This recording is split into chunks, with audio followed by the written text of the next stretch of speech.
दुनिया के साइंटिस्ट हमारे ग्रंथों पर रिसर्च कर रहे हैं। वैज्ञानिकों का मानना है कि भारत के ग्रंथों में ऐसे ऐसे राज छुपे हैं जो दुनिया की तस्वीर बदल सकते हैं। मगर हमारे देश में ही कुछ ऐसे जाहिल लोग हैं जो अपने ही ग्रंथों पर विश्वास नहीं करते, रामायण पर भरोसा नहीं करते और रामायण को तो बस एक लव स्टोरी मानते हैं। लेकिन आज हमने ठान लिया है कि इस वीडियो के जरिए ऐसे ऐसे सबूत पेश किए जाएंगे जिसके बाद तो किसी की भी मजाल नहीं होगी कि रामायण पर सवाल उठा सकें। बस आपसे एक गुजारिश है कि इस वीडियो को इतना शेयर कीजिए कि सवाल उठाने वाले लोगों के मुंह पर हमेशा हमेशा के लिए ताला लग जाए। आज के इस वीडियो में हम आपको 6 ऐसे पुख्ता सबूत देंगे जिनको जानने के बाद आपके दिमाग में शक की कोई गुंजाइश ही नहीं बचेगी। तो सभी सबूतों को जानने के लिए बने रहिए वीडियो के लास्ट तक। नंबर 6, रामायण की अशोक वाटिका आज भी मौजूद है। रामायण के मुताबिक रावण ने सीता माता को अशोक वाटिका में रखा था क्योंकि सीता माता ने रावण के महल में रहने से इनकार कर दिया था। लेकिन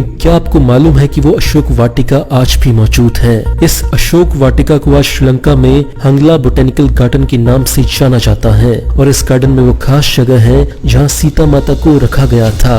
उसे सीता एले के नाम से जाना जाता है। लेकिन एक और खास बात जो सभी लोगों को हैरान करती है वो है यहाँ के वृक्ष यानी कि पेड़। रामायण में ये बताया गया था कि अशोक वाटिका का नाम इसलिए अशोक वाटिका रखा गया था क्योंकि उस वाटिका में अशोक के वृक्ष बहुत ज्यादा मात्रा में थे।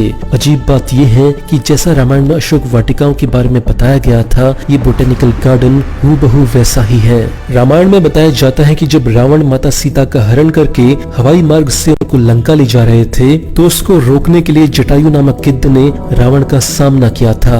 रावण ने उस जटायु का एक पंख काट दिया था जिसके कारण वो जटायु घायल होकर एक पहाड़ी पर जाकर गिर गया था। लेकिन क्या आपको पता है कि वो पहाड़ी भी रामायण का एक बहुत बड़ा सबूत है क्योंकि आज केरल के कोल्लम की उसी पहाड़ी पर जटायु की दुनिया की सबसे बड़ी पक्षी की मूर्ति बनाई गई है जिसे आज स्टैच्यू ऑफ जटायु के नाम से दुनिया भर में जाना जाता है। कहते हैं कि जटायु हिंदू पौराणिक इतिहास के पहले वो पात्र थे जिन्होंने महिलाओं की प्रोटेक्शन के लिए अपनी जान दी थी।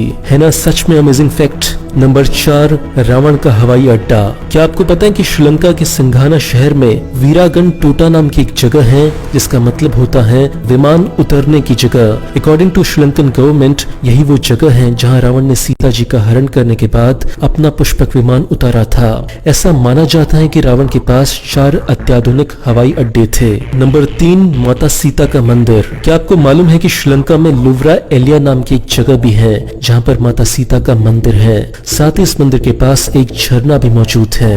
कहा जाता है कि माता सीता इसी झरने में स्नान भी किया करती थी। इस झरने के आसपास की चट्टानों पर हनुमान जी के पैरों के निशान भी मिलते हैं। यहाँ वो पर्वत भी है जहाँ पहली बार हनुमान जी ने ये पर्वत लंकापुर और अशोक वाटिका के बीच में है। हैरानी की बात यह है कि इस पर्वत पर भी ठीक वैसे ही पैरों के निशान मिलते हैं जैसे उस झरने के पास चट्टानों पर मिले थे। तो नंबर 2, राम सेतु है सबसे बड़ा सबूत। वैज्ञानिक भी हैरान। अब बात कर लेते हैं उस सबूत की जिसमें न सिर्फ श्रीलंका और इंडिया के लोगों को ही हैरानी हुई बल्कि अमेरिका के साइंटिस्ट तक हैरान हो गए। जी हाँ दोस्तों, हम बात कर रहे हैं राम सेतु की जिसे इंग्लिश में एडम्स ब्रिज के नाम से भी जाना जाता है। रामायण में बताया जाता है कि भगवान राम इंडिया से लंका तक पुल के माध्यम से गए थे जिसे हम राम सेतु के नाम से भी जानते हैं। लेकिन क्या आपको पता है कि राम सेतु आज भी मौजूद है? आर्कियोलॉजिस्ट के प्रमाणों से ये पता चलता है कि भारत के तमिलनाडु के दक्षिण पूर्वी तट के किनारे रामेश्वरम द्वीप और श्रीलंका के उत्तरी पश्चिमी तट मन्नार द्वीप के मध्यम पानी के नीचे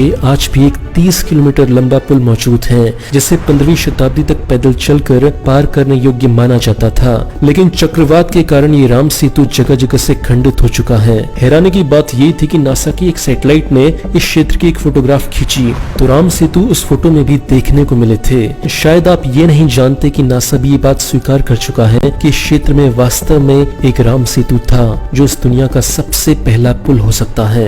इतने सारे कोइंसिडेंस होना थोड़ा मुश्किल तो लगता है। दोस्तों, राम सेतु को लेकर एक पॉइंट और है। क्या आपको पता है कि राम सेतु में इस्तेमाल किए जाने वाले पत्थर आज भी मौजूद हैं? इनकी क्वांटिटी कम हो चुकी है लेकिन आज भी भारत के रामेश्वरम में ऐसे पत्थर हैं जो भारी होने के बावजूद भी पानी पर तैरते हैं। एक और बात जो सबसे ज्यादा हैरान करती है वो ये है कि श्रीलंका के मन्नार द्वीप पर भी इस तरह के पत्थर पाए जाते हैं जो पानी में तैरते हैं। जी हाँ, ये वही जगह है जहाँ रामायण के मुताबिक राम सेतु श्रीलंका में जाकर जुड़ा था। हालांकि बहुत से वैज्ञानिकों ने इन पत्थरों पर खोज की है, लेकिन आज तक कोई भी वैज्ञानिक ये नहीं बता पाया कि ये पत्थर इतने भारी होने के बावजूद भी पानी पर आखिर तैर कैसे रहे हैं। नंबर 1, श्रीलंका में रावण का महल।